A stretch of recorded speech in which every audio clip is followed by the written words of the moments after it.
नमस्कार. मी राहुल कुलकर्णी. ज्यांचा फल ज्योतिषावरती विश्वास आहे किंवा काही जण कुतूहलापोटी, काही जण आपल्या परंपरेत आहे म्हणून, काही जण ते चूक आहे म्हणून, जे कोणी लग्नाआधी किंवा वेगवेगळ्या विधीआधी फल ज्योतिषाचा आधार घेतात. लग्नाआधी तर खास करून पत्रिका पाहणं हे 100 पैकी 99 कुटुंबामध्ये होतं म्हणजे होतं. आणि म्हणून केतन अगरवालचे वडील ज्यांच्याशी आम्ही संवाद साधला, तेव्हाही मी त्यांना विचारलं होतं, की "तुम्ही सियाला विचारलं होतं का, की तुला खरोखर केतनबरोबर लग्न करायचंय? कारण तिचं प्रेम दिसतंय चेतनवर. लग्न ठरतंय केतनबरोबर आणि त्यानंतर जे काही घडलं तो महाराष्ट्र बघतो." तर ते म्हणाले, "हो, आम्ही तिला 2 वेळेला विचारलं." मी व्यक्तिशः जेव्हा पहिल्यांदा तिला दाखवण्याचा कार्यक्रम होता, कारण ती मुळातच त्यांच्यासमोर लहानाची मोठी झाली. केतन पण तिला आधीपासून ओळखत होता. मग सिया पण केतनला ओळखत होती. आता नंतर बऱ्याच त्याच्यामध्ये बाबी आल्या, की केतननं हेअर पॅच केलेला होता किंवा केतन थोडासा तोतरेपणाने बोलायचा. पण त्यानी तिला विचारलं होतं, की "जे तुला माहिती आहे, तर तुला खरोखरच केतनबरोबर लग्न करायचंय का?" तर ती तयार झाली. बरं, शेजारी राहणारी मुलगी असून सुद्धा त्याने तिची पत्रिका ही आपल्या ज्योतिषाला दाखवली आणि त्याच्यानंतर काय घडलं? खरं म्हणजे अशी ज्योतिषींना दाखवलेल्या पत्रिकेनंतर किती गुण जुळायला हवेत, हे सगळं जे आत्ता मी तुम्हाला सांगतोय, त्यासाठी हा व्हिडिओ शेवटपर्यंत पहा. चॅनल सबस्क्राईब करा. सो केतन आणि सिया ह्या दोघांच्या जन्मपत्रिका, कुंडली ही ज्योतिषाकडे पाठवली आणि त्यांनी सांगितलं, की दोघांची पत्रिका जुळते हो आणि ती तब्बल 27 गुणांनी जुळते आणि म्हणून त्यांचा विवाह टिकणारच आहे नव्हे, तो विवाह एक आदर्श विवाह ठरू शकतो. कारण या दोघांची पत्रिका जुळल्यामुळं, या दोघांच्या विवाहाला एक आदर्श मानलं जाईल. 27 गुण कसे जुळले ते बघा.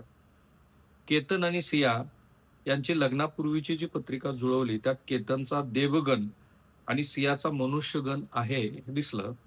त्यामुळे त्या दोघांमध्ये देवगण आणि मनुष्यगण राक्षसगण नाहीये ना.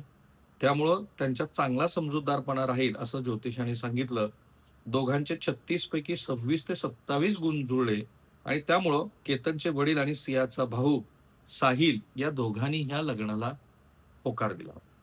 आता मला काही ज्योतिषांना मी विचारलं, की हे 26-27 गुण म्हणजे काय? तर असं असतं, की गुण जुळवण्यासाठीचे सर्वसाधारण निकष असे आहेत, की 18 पेक्षा कमी गुण लग्नासाठी सहसा योग्य मानलं जात नाही. 18 ते 24 मध्यम जुळणी इतर बाबींचाही विचार केला जातो. पण आता सिया आणि केतनचे तर गुण जुळलेत 26 ते 27. ते कुठल्या वर्गात येतात? तर 24 ते 32 गुण ही चांगली जुळणी मानली जाते. 32 ते 36 गुण अतिशय उत्तम जुळणी मानली जाते. सो केतन आणि सियाची जरी अतिशय उत्तम नसली, तरी ती उत्तम अशी जुळणी होती, कारण ती चांगली जुळणी होती. पण अर्थातच मग मंगळ दोष, ग्रहांची स्थिती आणि योग आणि आयुष्य आणि आरोग्याशी संबंधित योग वगैरे अशा गोष्टी सुद्धा हे फलज्योतिषवाले बघत राहतात आणि ते सगळं जुळल्यानंतर जेव्हा या दोघांचं लग्न ठरलं, त्याच्यानंतर मग आता या विवाह सोहळ्याला मान्यता मिळाली आणि तो विवाह सोहळा होणार होता. बाकी काय घडलं तुम्हाला माहिती आहे. सो आजचे अपडेट असे आहेत, की चेतन आणि सियानी मिळून केतनचा खून केलेला असल्यामुळं, आता चेतन चौधरीला घेऊन आज सकाळी पुणे पोलीस लोहगड किल्ल्यावरती गेलेले. कारण तिथं गेट एनालिसिस केलं जात आहे. तर हे गेट एनालिसिस म्हणजे काय बघा. तर जो काही थरार घडला, तो थरार तो काही 42-45 मिनिट जो चेतन होता तो कानामध्ये हेडफोन आणि चेहऱ्यावरती हुडी झाकून गेला.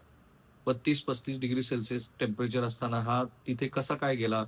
असा त्यांना संशय आल्यामुळं त्यांनी आता ते सगळे सीसीटीव्ही फुटेजेस मिळवले जे बघतोय आपण त्याचा जो फोटो आहे तो. आणि मग आता असं दिसतं आहे, की तो त्याची चालण्याची ढकप, ती काही जी त्याची जी लकब आहे, ती लकब, त्याची ढब हे सगळं त्या गेट एनालिसिसमधनं कळून घेतं. म्हणजे इकडे मंगळ बघितला, पत्रिका बघितली, तो झाला आपला ज्यांचा कोणाचा विश्वास आहे त्यांच्या दृष्टीने तो पारंपरिक पद्धती. पण पोलिस आता नव्या पद्धतीचा वापर करतायत. या तपासामध्ये पोलिसांनी अत्याधुनिक गेट एनालिसिसचा आधार घेतलाय. गेट एनालिसिस तंत्रज्ञान काय करतं, तर सीसीटीव्ही फुटेजमध्ये दिसणारी संशयास्पद व्यक्ती आणि आरोपी चेतन चौधरी एकच आहे का? यासाठी ही गेट एनालिसिसची पद्धती वापरली जातीये.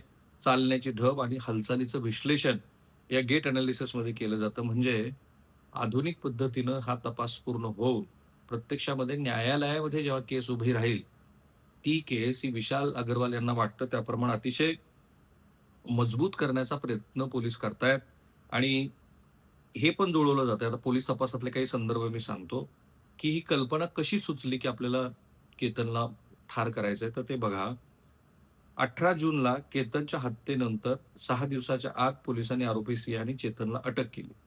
चौकशी दरम्यान दोन्ही आरोपी एकमेकांना मास्टरमाइंड सांगतायत. आता हे पण लक्षात येत आहे, की दोघांनी मिळून आपल्या घराच्या शेजारी सराव पण केला. केतनला कसं ढकलायचं ते. तर 31 मेला 11 फेब्रुवारी रोजी साखरपुड्यानंतर केतन सियाला घरी घेऊन येत असे. सोबत फिरायला घेऊन जायचा. त्याला ट्रेकिंग म्हणजे डोंगरावर चढण्याचा छंद होता. त्यानं सियाला ट्रेकिंगसाठी 31 मेला लोहगड किल्ल्यावर जायला सांगितलं आणि तिथंच सियाला कल्पना सुचली, की आपले किती गुण जुळलेत वगैरे काही महत्त्वाचं नाही. आपल्याला ह्याला मारायचं नाही. मग 5 जूनला किल्ल्यावर जाण्याचा सियानं आग्रह धरला. तिला लगेच ते करायचं होतं. केतन तयार झाला नाही.